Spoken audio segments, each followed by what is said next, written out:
I never truly conceived that such a commonplace evening could alter the course of everything. It was a Friday, much like any other, and I had accepted an invitation from Alex, my partner's son, to see a film. This wasn't an unusual occurrence. We had enjoyed a few movie outings together since his father and I became a couple. Yet, on this particular night, an unusual feeling settled in. Perhaps it was the selection of a film that didn't genuinely appeal to either of us, or maybe it was the first occasion I became aware of him in a manner I couldn't dismiss. Alex was 24, a sportsman with an infectious vitality and a grin that could light up any space. I, at 46, had always been at ease with who I was and appreciated good companionship and engaging discussions, but I hadn't anticipated his focus on me would be quite so strong. We settled into the backmost seats of the theater, where the shadows were denser, and the separation from the other moviegoers created a sense of seclusion.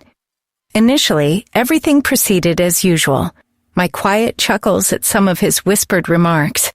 But as the film progressed, I noticed his arm brushed against mine with increasing frequency. I initially dismissed it as a product of my own mind. However, when his hand drew near to mine, I realized it was intentional. I remained motionless, my pulse quickening. I had the option to shift away or speak up, yet I chose to do neither. Instead, my respiration quickened, and an unforeseen heat spread through me. His hand stayed nearby, a gentle touch that made me catch my breath. The theater's dimness acted in our favor, and the strain between us grew nearly tangible. I simply shut my eyes. This was reckless, I was aware. But the sensation of his nearness, the intrigue of what might unfold, prevented me from disrupting the spell. My physical reactions outpaced my mental processing. I caught my lower lip between my teeth to conceal my agitation as I sensed him beside me. The film continued, but its sounds no longer registered with me. I ventured to open my eyes and found him observing me with an expression blending inquisitiveness and contentment. Nobody else in the theater appeared to be aware of the events unfolding in our shadowed alcove. For the two of us, however, everything beyond our immediate space had faded away. Once the film concluded, we remained seated quietly as the end title scrolled. Not a single word passed between us during the journey back, yet the atmosphere was thick with an almost intolerable strain.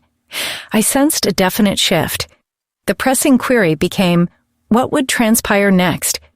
About 7 days after, Alex texted me with another invitation to the movies. On this occasion, the film he'd picked was a dramatic piece featuring intricate personalities and charged scenarios. My pulse accelerated merely from seeing the film's name.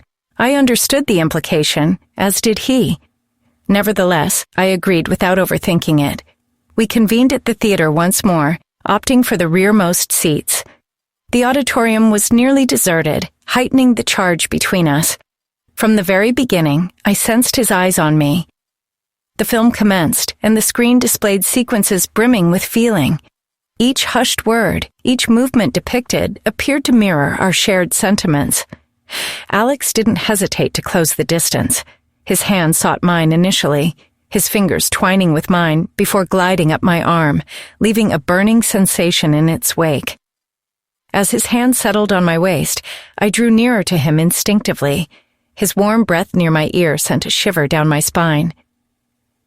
"I haven't been able to get you out of my head," he murmured, his voice tinged with an emotion I couldn't quite identify. I offered no verbal reply. My behavior conveyed my answer. I shifted a little and sought his mouth. The initial kiss was gentle, tentative, but swiftly grew more pressing. I sensed his hand on my back, drawing me nearer still. As the film portrayed characters confronting their feelings, we enacted our own drama in the dim light. His hands explored with caution, evoking a sensation I struggled to control. We swayed to the film's cadence, our forms moving in a quiet, coordinated rhythm.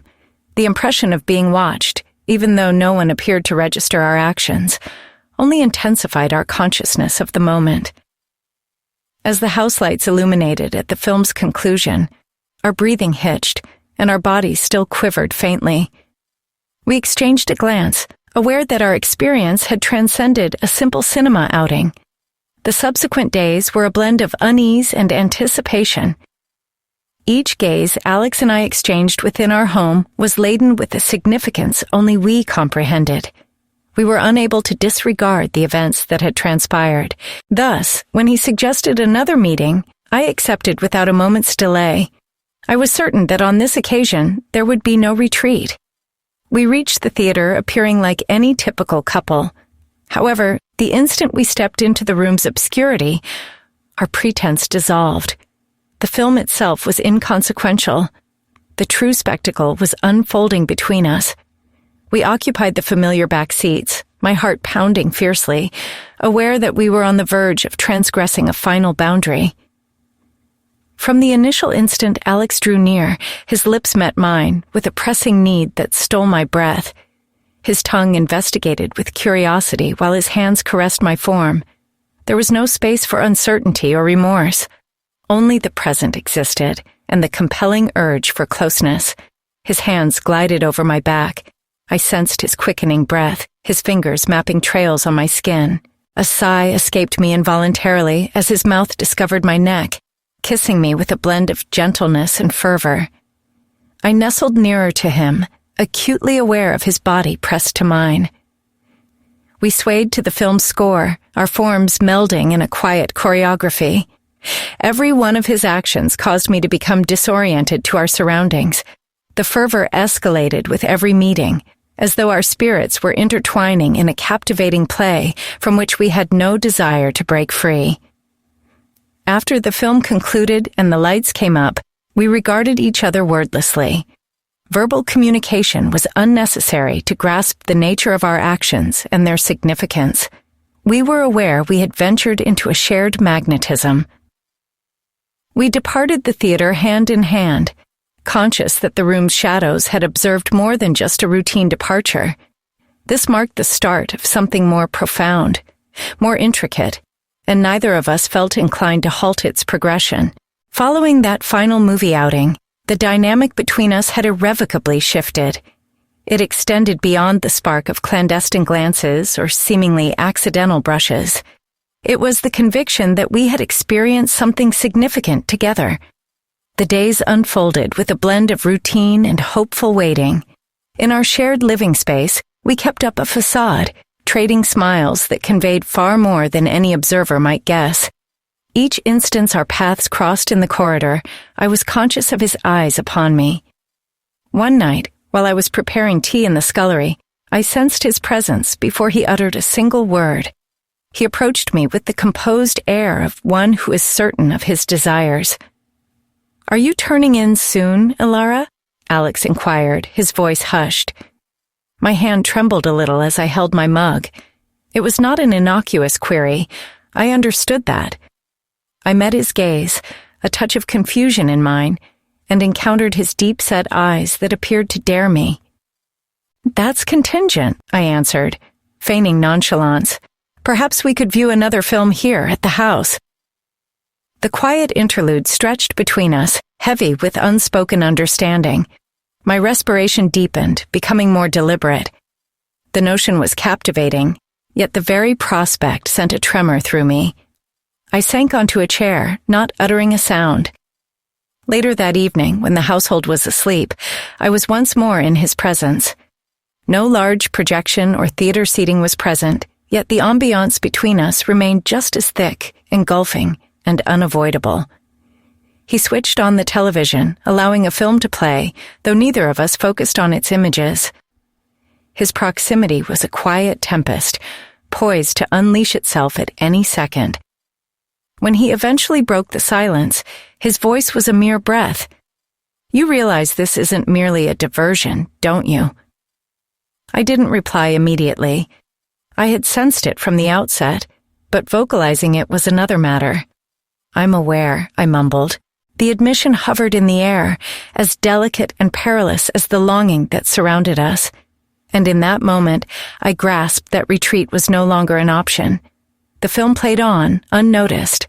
As our thoughts were preoccupied, the dim illumination from the television sculpted shadows on his features, emphasizing the keenness of his look. Words were superfluous. The quiet between us was eloquent enough.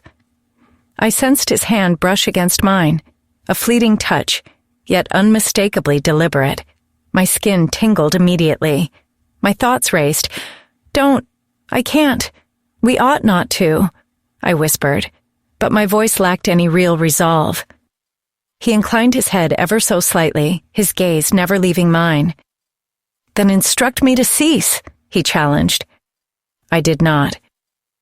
The atmosphere grew denser, as though the very room conspired to draw us together. A moment more, and the chasm between us vanished. His hand ascended my arm slowly, leaving a trail of heat in its passage.